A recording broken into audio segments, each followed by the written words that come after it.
Hey everyone, and welcome back to the channel. Have you ever wondered what it would be like if the world could just get a fresh start? A complete reset. Today, we're diving into one of the most incredible stories ever told. A story about just that. It's the epic tale of Noah and the Ark from the book of Genesis. Let's set the scene. Imagine a world filled with people. But something has gone terribly wrong. The Bible tells us in Genesis chapter 6 that humanity had become corrupt and the earth was filled with violence. It says that God saw how great the wickedness of the human race had become on the earth, and that every inclination of the thoughts of the human heart was only evil all the time. This wasn't just a few bad apples. It was a deep-rooted problem. God was grieved, heartbroken even, that he had made mankind. But amidst all this darkness, there was one person who stood out. His name was Noah. The scripture describes him as a righteous man, blameless among the people of his time, and he walked faithfully with God. So, God decided to start over, to wash the world clean. But he chose to save Noah and his family. He gave Noah a monumental task: build a massive boat, an ark. God provided the exact measurements and materials though for wood, sealed with pitch inside and out. It was to be 300 cubits long, 50 cubits wide, and 30 cubits high. That's about 450 feet long, 75 feet wide, and 45 feet high. Imagine the sheer scale of this project in a time without power tools or modern construction equipment. The purpose of this ark: to save Noah, his wife, his 3 sons, Ham and Japheth, and their wives. But they wouldn't be alone. God's plan was to preserve all animal life as well. He instructed Noah to bring 2 of every kind of living creature, a male and a female, into the ark.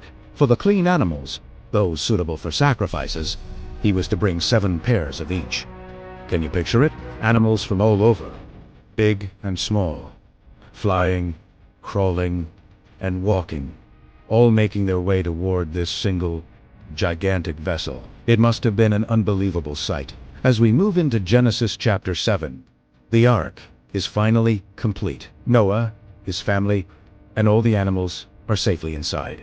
Then, just as God had said, the floodgates of the heavens were opened, and the springs of the great deep burst forth. Rain began to fall upon the earth, and it didn't stop for 40 days and 40 nights. The water level rose higher and higher, covering the trees, the hills, and eventually even the highest mountains. Everything on dry land that had the breath of life in it perished. The only survivors were those safe inside the ark, floating on the surface of the endless water. For 150 days, the water covered the earth, a silent, global sea. Then comes Genesis chapter 8, a chapter of hope.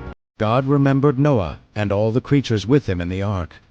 He sent a wind to sweep over the earth, and the waters began to recede. The ark came to rest on the mountains of Ararat. After many more weeks, Noah wanted to see if the land was dry. First, he sent out a raven, which flew back and forth until the water had dried up.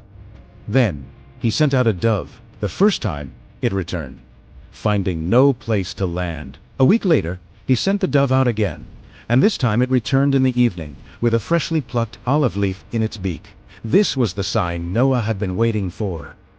The flood was over, and new life was beginning to emerge. After another 7 days, he sent the dove out one last time, and it did not return.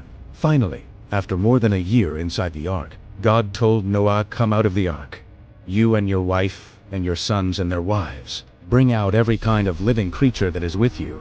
So, they all came out. The first thing Noah did was build an altar and worship God, giving thanks for their deliverance. This brings us to Genesis chapter 9, and the beautiful conclusion of this story. God blessed Noah and his sons and made a covenant with them and with all of creation. He promised that never again would all life be destroyed by the waters of a flood. And as a sign of this everlasting promise, this covenant between God and the earth, he set a rainbow in the clouds. So now, every time we see a rainbow arching across the sky after a storm, it's a powerful reminder of God's promise.